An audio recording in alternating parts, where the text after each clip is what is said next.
대통령 사건 지금 관련해서 이제 공수처 수사가 진행이 되면서 밝혀진 것들이 조금 나오고 있어요. 네. 많은 내용들이 좀 밝혀지고 있는데 이시원 대통령실 공직기강 비서관이 국방부 법무관리관이랑 통화를 하고 국수본 간부에게도 전화를 하고 경찰청 고위 간부한테도 전화를 했다는 이시원이 유재은 국방부 법무관리관에 전화한 이후에 이 유재은이라는 사람이 전화를 했다는 거죠. 네. 그래서 사건 이첩에 대한 전화가 갈 것이다. 이게 미리 공지들을 때린 통화 기록들이 지금 공개가 되고 있고요.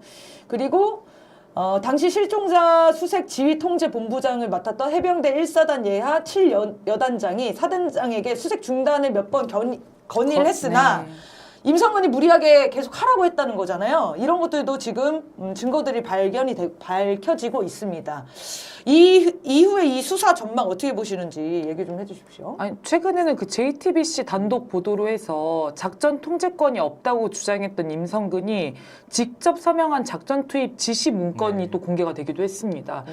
실제 시기적으로 보면은 통제권이 없던 시기가 맞아요. 근데 12시간이 지난, 그러니까 통제권이 넘어간 이후에 문건을 작성을 해가지고 이걸 통제를 한 거죠. 이게 공개가 되면서 또 일파만파 논란이 일고 있습니다. 그래서 그게 밝혀지면서 그 김계환 해병대 사령관이 임성근 사단장 자르고 후임을 누구로 해야 될지 이런 것까지 이제 검토해가지고 보고를 했다는 보도들도 있었고요. 또 유재은 법무관리관이 그 박정훈 그 수사단장한테 이거 이렇게 전화하고 이런 거 수사 개입으로 느끼냐라고 확인하는 언급까지 있을 정도였다고 지금 난리가 나고 있습니다. 그러니까 임성근이 그 수사 외압을 수사 외압이 아니지 임성근이 책임자라는 게 지금 드러나고 있는 거예요. 그러면 정상적으로 수사를 해서 임성근을 처벌받게 했으면은 이 사건은 끝나는 겁니다. 그런데 임성근을 빼내주려고 하다가 지금 이 난리가 된 거잖아요. 특검법까지 통과시켜야 되는 상황까지 온 거예요. 그래서 많은 분들이 도대체 임성근이 누군데 윤석열을 이렇게 미친 듯이 지켜주려고 하냐 이런 얘기를 한단 말이죠. 어떻게 생각하십니까? 임성근이 뭔데?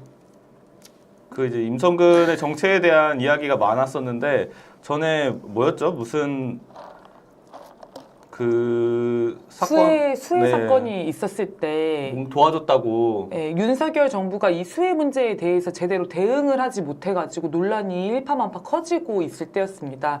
근데 그때 임성근 사단장이 장갑차인가요?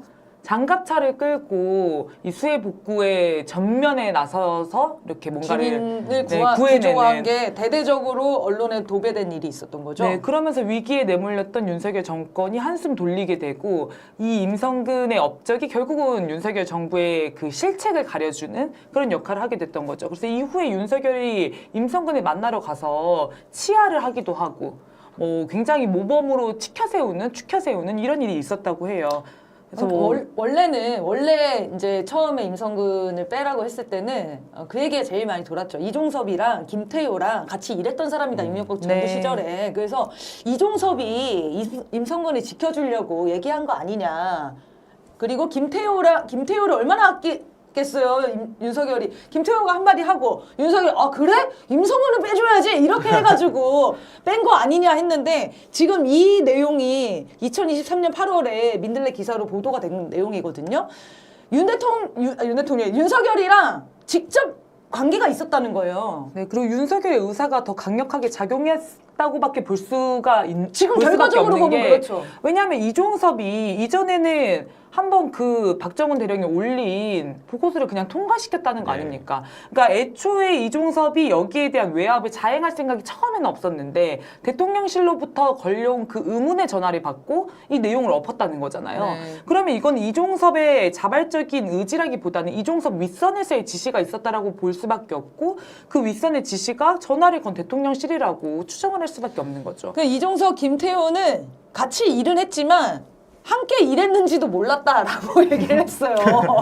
그렇게 친한 사이는 아니다. 그러니까 말씀하신 대로 윤석열이 직접 지시했다라는 정황이 훨씬 더 많은 거죠. 그 아까 얘기한 그 수해 복구 상황이 정리를 다시 해드리면은 윤석열이 그때 당시 그 수해 참사가 있었을 때 사망사고 그 반지하 사망사고 현장에서 이렇게 내려다보는 사진 있잖아요. 그걸 네. 찍어가지고 논란이 됐었던 날이에요. 그리고 대피가 왜 제대로 되지 않았냐. 그렇죠. 한덕수 국무총리랑 윤석열이 아크로비스타 자택에서 출근도 하지 않고 전화로 지시했었던 그런 일도 있었고 그래서 욕을 엄청 먹고 있었거든요. 그리고 국민의힘 김성원 의원이라는 사람이 수해 복구 봉사 현장에서 비 좀 왔으면 좋겠다. 사진 잘 나오게. 이런 망언을 했던 사람도 있었습니다. 근데 그해 9월에 다시 태풍 힘난로가 오면서 수해가 심각해질 거다 이렇게 예상이 되는 상황이었거든요. 그 다음에 전국에서 18명의 사망자가 발생을 했어요. 이때 임성근이 상륙 돌격 장갑차를 포항에서 인명구조 탐색 작전을 벌여서 주민 27명을 구조하고 그게 언론에 도배를 합니다. 그래서 김종대 전 의원이 이런 얘기도 했더라고요. 윤 대통령이 포항에 직접 내려가 임사단장을 만났다. 그때 해병대에서 임성근이 대통령을 구했다라는 말까지 돌았다고 했다는 거예요. 그리고 이후에 이제 전화 통화도 하고 불러다가 격려도 하고 그리고 9월 7일 날 포항 지하 주차장 사고 현장에 방문했을 때 임사단장이 동행도 하고 지휘봉을 들고 포항 남구 오천 시장에서 윤석열한테 군의 대민 지원 현황을 브리핑하기까지 했다는 거예요. 그러니까 인연이 엄청 깊어진 거죠. 윤석열에게는 굉장히 고마운 사람인 거예요. 그러니까 이 사건이 터졌을 때 에이 임성근이 그럴 사람이 아니야. 임성근은 빼줘야지. 이렇게 됐다는 거 아닙니까? 이게 충분히 예상이 가능한 거고 그래서 대통령실이 수사 외압을 했는지 안 했는지를 밝혀내기 위해서 이번 특검을 통과시키자는 거잖아요. 그래서 저는 이 기사를 읽고 의문이 풀렸어요. 원래는 김태호랑 친해서라고 생각을 하고 있었는데 아 이거는 윤석열이 임성근을 지키려고 했던 거였구나. 네, 그게 좀 명확하게 좀 해명이 됐었던 것 같습니다. 네, 그리고 윤석열이 지금 군 기반이 상당히 약하다는 평가는 계속 되어 왔기 때문에 이 임성근을 중심으로 해서 또 자기의 그런 군내 기반을 확보하려고 하는 차원도 있었을 것 같습니다. 그래서 그런 윤석열에게 충성을 다하고 그런 임성근을 끝까지 보호하고 구원해 주려고 했던 윤석열의 이런 외압이 작동을 한 게 아닌가 싶고요. 지금 최상병 사망사건 관련해서는 두 가지 측면이 있는 거지 않겠습니까? 임성근을 비롯한 관련 책임자들을 명명백백히 처벌하는 것이고 또 하나는 이 임성근과 책임자들을 보호해주기 위한 수사 외압을 자행한 세력에 대한 또 진상규명과 처벌이 이루어져야 되는 것인데요. 그게 명명백백히 잘 밝혀질 수 있게 우리 촛불 국민들이 또 힘을 모아야 할 것 같습니다. 네. 하나만 더 추가하면 또 이런 일도 있었다고 하더라고요. 예전에 그 작년 4월 28일인가 해병대 1사단에서 자신을 기무사령부 소속이라고 사칭한 민간인이 2시간 반 동안 사단을 누비고 다닌 사건이 있었는데 이 사람이 임성근이랑 10분 동안 차를 마시면서 면담까지 했다는 거예요. 민간인인데 사칭한 사람인데 속은 거죠. 그래서 경계 근무에 소홀했다는 이유로 병사 2명은 감봉, 징계, 지휘 책임이 있던 간부 2명은 경고 처분을 받았는데 그 차 마신 임성근은 징계를 안 받았다는 거예요. 임성근한테 책임이 있는 거 아닙니까? 딱 스타일이 윤석열 스타일이고 인간성이 딱딱 맞나 봐요.